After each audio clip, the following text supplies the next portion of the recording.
Hello. All right. So this blueberry soup thing is very in demand now. So because apparently a lot of people suffer from IBS or just maybe they have a family member who does, so they want the recipe. So I'm going to share sort of the evolution of sharing this with people. I actually had to meet with my doctor yesterday for different reasons. And, because I still go to doctors, I still use prescription medicine. This is like a complement, it's an add-on that you can do for yourself, because allopathic medicine, your regular Western doctor and the way they approach medicine works a certain way. They usually, if they think your symptoms can be helped by a prescription, they'll give you that. Otherwise, they don't really have a lot of options, maybe surgery if it's a surgical issue. But other than that, they may say, eat more vegetables or take 2 aspirin and call me in the morning. They don't have a lot of options. And so there's some gaps in how you can take care of yourself in allopathic medicine. So things like creating your own IBS blueberry soup can help, because IBS doctors are really kind of stymied beyond a couple recommendations and prescriptions. They don't have a lot. They say a low FODMAP diet, but that doesn't even work for a lot of people. So, or it's just impossible, or, it just doesn't work. It's not enough. And that's what most people find when they do. It's usually women who have IBS. We find that there's just not a lot of help out there. So anyway, this blueberry soup works for me to calm intestinal cramping, so I'm not like doubled over in pain. And the way I make it is I add, yesterday I did blueberries and mandarin oranges, so you steep the actual fruit in the liquid. So here, as you can see this is really the strained liquid. And there's still some stuff in there, like some blueberries and some mandarin orange. And when I say mandarin orange, I put the peel in everything. I break the peel off, I divide it into sections so more of the stuff from the orange can get into the liquid. But I use the peel in everything. So this is the peel after being exposed to the liquid and the blueberries. So it turns this kind of blueberry color because of the blueberries, but this is actually an orange. So then you end up with all this extra stuff from the fruit. This is valuable in and of itself. You can eat this for more fiber, more vitamins. In approaching treating yourself this way, it's becoming comfortable with, like, normally in a normal world, would I think, oh, I'll just like stew up some orange peel and some stewed blueberries and stewed mandarin, and think, oh, that'll be a great thing to eat. No, I would not think that. But it's here, I have it, and the way I'm operating, it's like I'm curious, if I eat this, will I see any kind of difference in the way my health presents, the way I feel energetically, maybe even my hunger cues. Will I be less hungry if I eat some of this? I don't know what will happen, but it's not going to hurt me. I know it's not going to hurt me, so I'm going to try it, or I assume it's not going to hurt me. That's my assumption going in. So, and I've eaten definitely the stewed blueberries before. I've not necessarily sat around and eaten the orange peel. I had a boss a long time ago at MIT. I worked at MIT for a long time in a writing capacity. And my boss used to eat her orange peel, and she explained to me, I don't even remember what she said it did for her, but she ate orange peels religiously because she felt it helped her. So I'm curious, like, what would this do for me? And that's how I approach this stuff. It's a little bit of an exploration. You become your own explorer.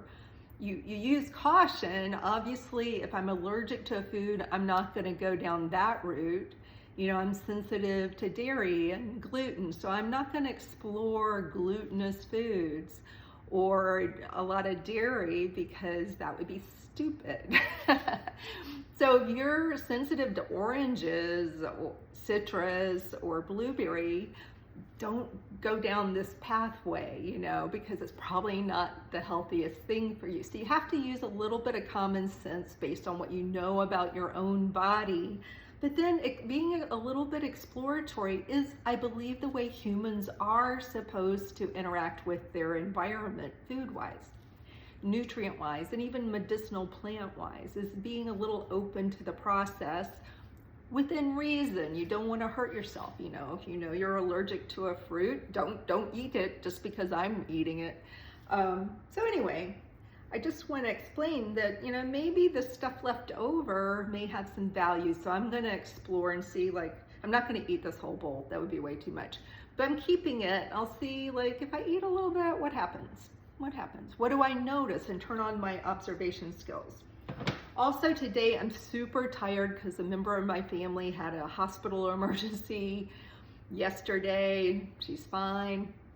But I was up a lot off and on last night checking on this family member.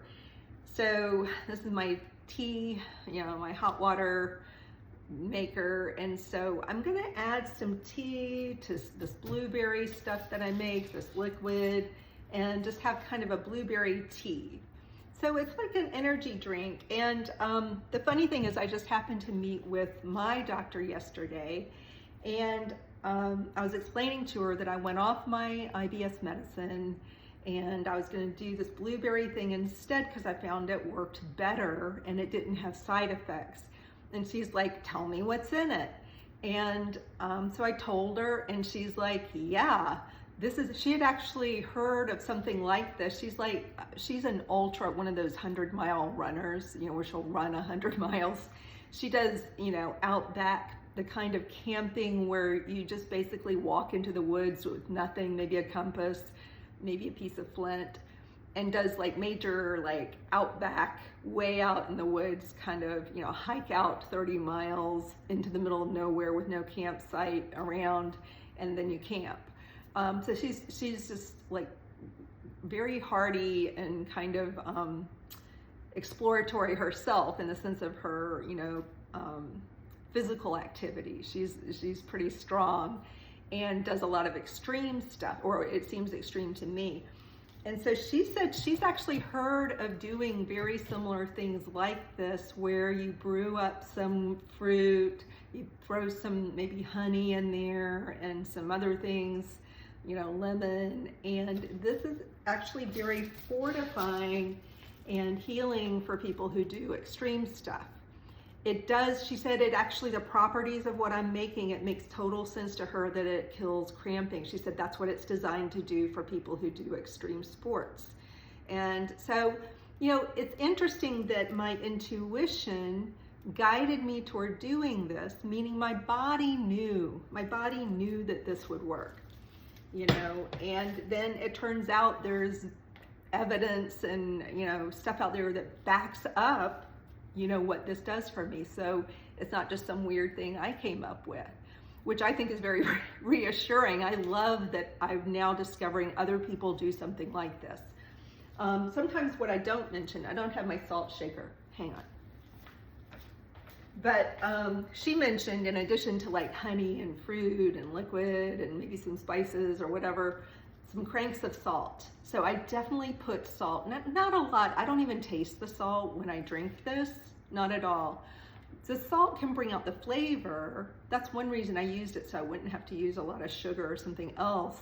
I use the salt mostly to bring up the flavor, but salt is, helps in an electrolyte kind of replenishing your body kind of way. So salt is a good ingredient to include, unless of course, and here's where you use your brain, you have a problem, your doctor has said no salt, then don't do the salt. Don't do the salt.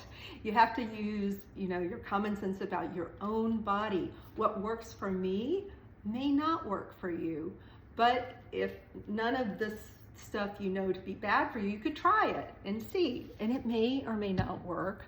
But I love that there's some historical evidence. Like in Sweden, they make this thing called breakfast blueberry soup, and the long distance cross country skiers will use it. They'll take it in thermoses.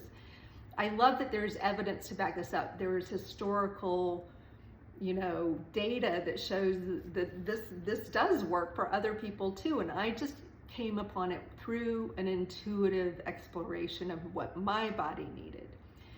So anyway, so the point today is salt, if it's okay for you to have salt, does bring up the flavor and provide electrolytes and maybe something your body needs. And you might be able to use the kind of mass of the fruit to fill you up, to provide fiber. Maybe there's some nutrients in here. Maybe it helps in some other way, some other capacity in your body. And you could add tea if you need a little caffeine. Today I need some caffeine. So I'm just showing you how I kind of move through this. It's usually never one exact recipe. I use my intuition daily to see what I'm gonna do for my body.